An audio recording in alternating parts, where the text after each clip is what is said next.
are 12 up.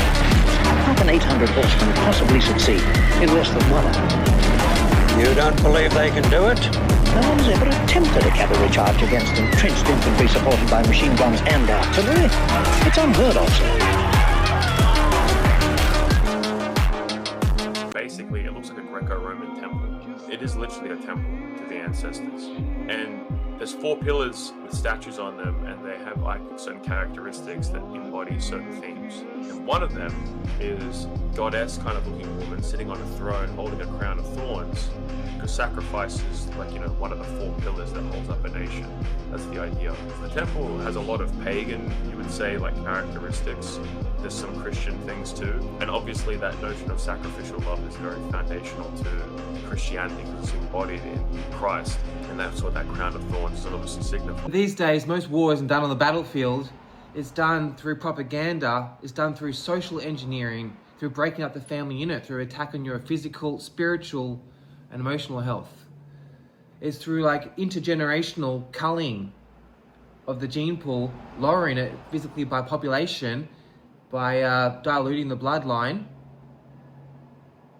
and just all around distracting people and keeping them in a high cortisol state and obsessed with these like trivial things like materialism and hedonism, and they really burn out pretty quick. Like Dan Bilzerman saying he had access to all of the reproductive organs that he wanted to simulate the act of giving life, through sex.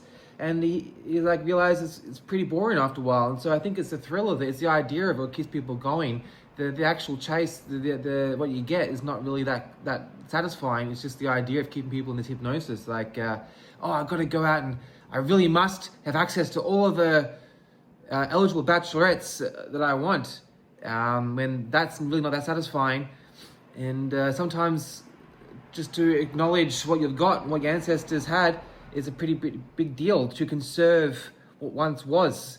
It's a valuable struggle on its own. The idea of maintenance, not just forging new lands, it's to maintain what was there and to acknowledge the room for growth, like the lack of community and the decadence and materialism that's thrust upon Australian society. And I have to be honest, I was watching these videos and I learnt about this, how 800 soldiers in Australia took on 60,000, I'm not sure of the specifics, but there is something in the character, something about the combination of the Celts and the Anglo-Saxons together with the little sprinkle of whatever else is going on down here that made Australians quite significant. And I grew up in a really left-wing household, like really artsy and kind of against the idea of patriotism. But to me, I can't help it. There's a visceral reaction. I feel like a deep emotional connection to the idea of protecting and conserving Australia. Not necessarily on the battlefield, but just by self-improvement and trying to be a part of the community and being a family man and trying to be a man of principle, or trying, and just having some conviction and taking some chances and trying to just preserve the world for my own sons and daughters and stuff.